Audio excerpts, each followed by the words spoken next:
welcome on the music tip. I am Giovanni Perin,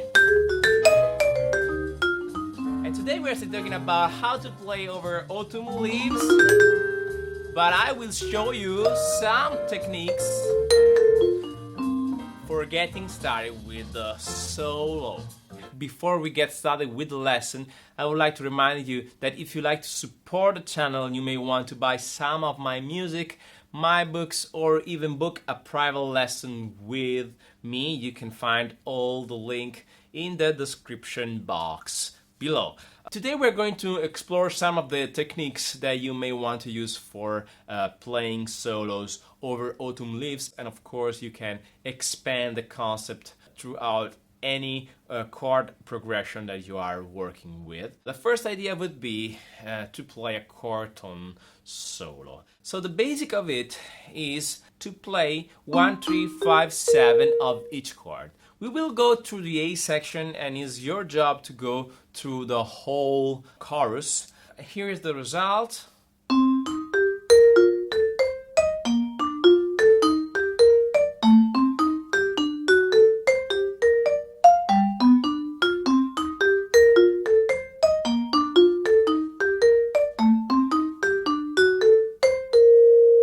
This would be the A section, then you can go through the B section using the same method. So 1, 3, 5, 7.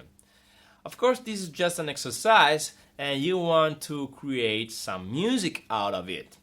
How do you do that? You can connect the notes of arpeggios by moving to the nearest note of the following arpeggio. What do I mean by that? Let's say that I start my phrase with the C minor and I have to go to F7.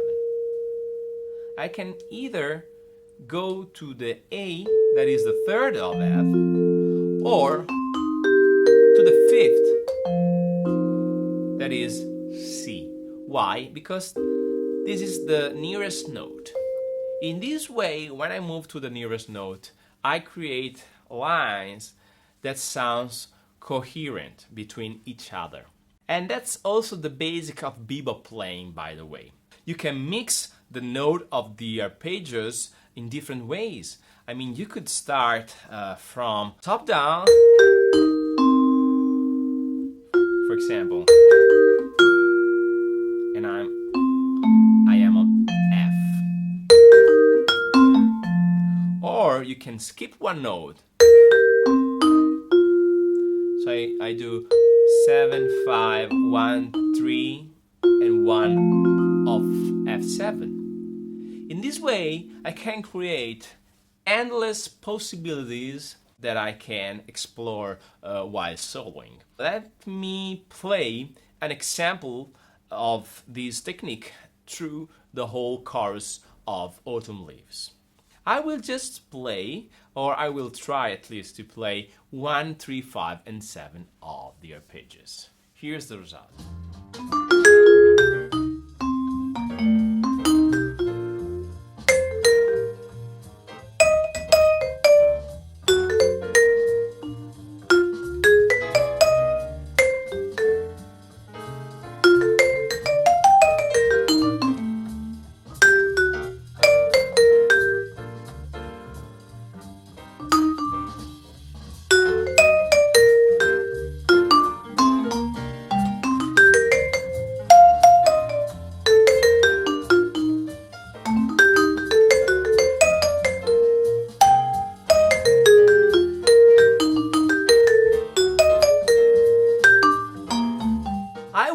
Using the flat 9 over the D7.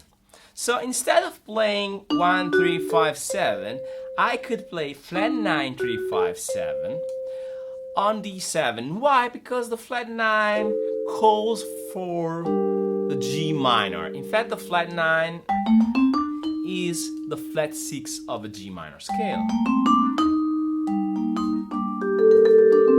And really pushes there. While if I play the root, of course, is a great note, but it doesn't have these tensions that wants to resolve. The second solution would be, of course, to add the ninth on all the arpeggios that you are playing. So we leave out the root and we substitute the root with the ninth. And we play the ninth on top of the arpeggio. Let me show you what I mean by that. We will again do it on the A section, but please make sure you do it through the whole chorus. The idea here is to add the major ninth on minor 7 and major 7 chord, and to add the major ninth or the flat ninth on dominant 7 chord.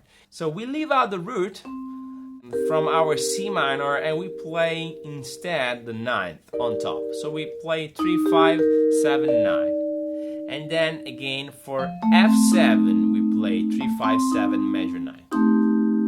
You play the major 9 when you close to a major chord.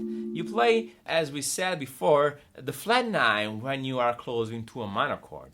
So again, 3, 5, 7, 9, 3, 5, 7, 9. On B flat, 3, 5, 7, 9. E flat again, 3, 5, 7, 9. Then again, 3, 5, 7, 9. Is a great voicing. It's like a C minor major 7, basically. And then you can play 3, 5, 7, flat 9 for D7. That is basically a half sharp diminished. By the way, you can see those voicings as other chords. So if I take the C minor 7 and I take it from the third, what it is really a E flat major. So a minor 7 equal a major 7. And a dominant 7th with the major 9 equal, like F7 major 9 equal half diminished. So A half diminished. So a minor 7 with a flat 5. And a dominant 7 with the flat 9 equal, in this case, a diminished chord. Take your time to review those changes, and then you will have something like this.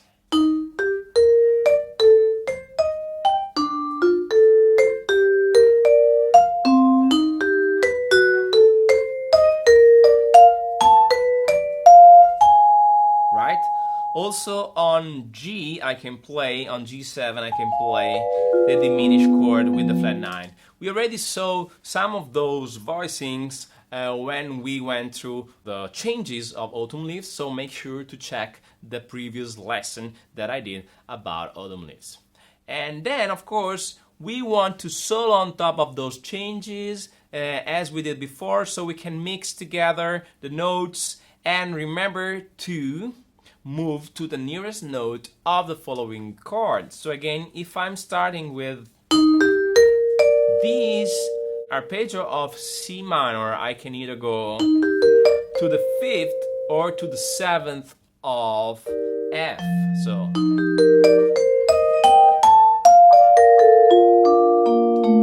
this might be an example of what you can do starting with this idea of the chord tone soloing.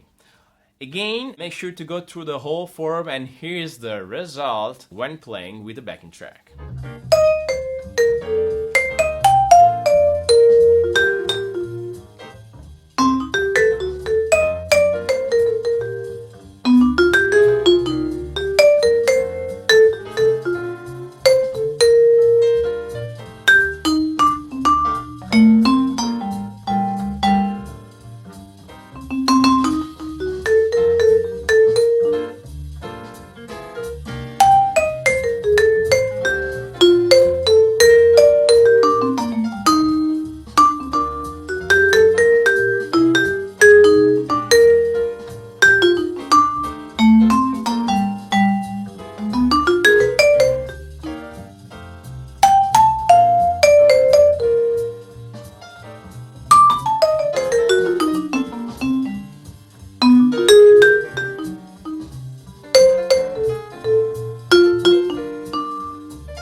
course, I was also incorporating fragments of scales here and there, and here is a great way to get started.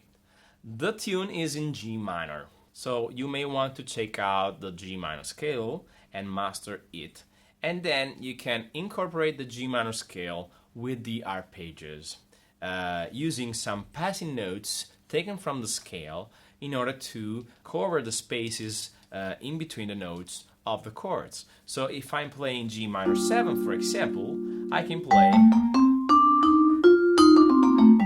the notes of G minor, and I'm basically filling the spaces in between the chord tones. You don't need to apply the theory of modes for playing over autumn leaves. You can stay really simple using just two scales. So the B flat scale, the B flat major scale, and the G minor scale.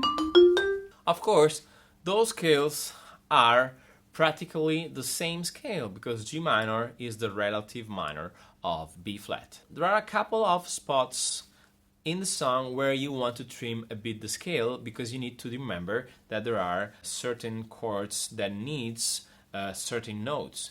The first spot to remember is when you have the D7. When you have the D7, you have to play the F sharp instead of the F on the G minor scale. You can play, for example,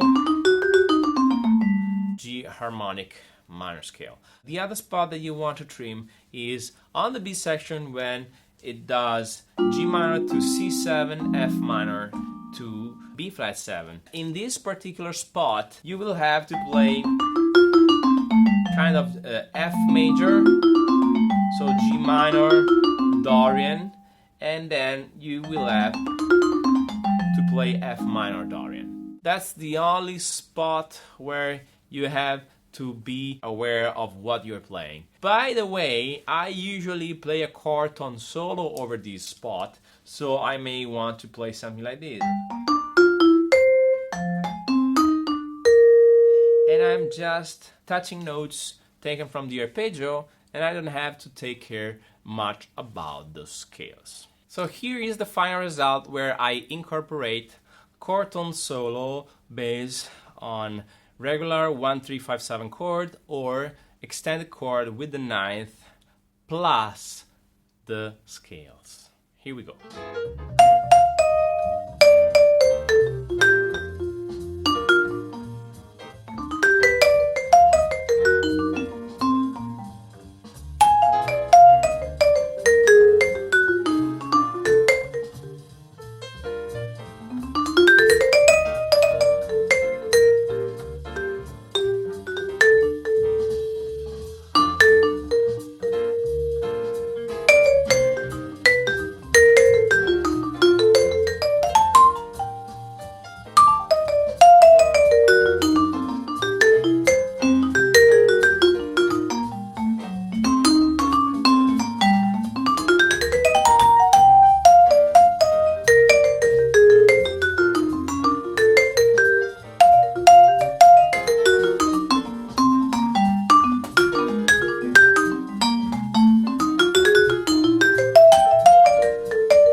Of course, it's not only about the scales and the notes you're playing, it's more about your vocabulary. So I suggest you to take some of the greatest recordings of your favorite jazz master and transcribe a couple of licks that you can use here and there while playing over jazz standard. Guys, I hope this lesson was helpful. Please remember to turn on the notification button, subscribe to the channel if you haven't done it, and put a like on the video. Follow me also on Instagram and on YouTube, and if there's something that you want me to talk about, please let me know in the comment box below or hit me on Facebook or Instagram, or you can even send me a private email through my website. And we will see each other next time, where I will talk about how to harmonize the melody of Autumn Leaves using 4 mallets. Thanks a lot for watching, and bye bye.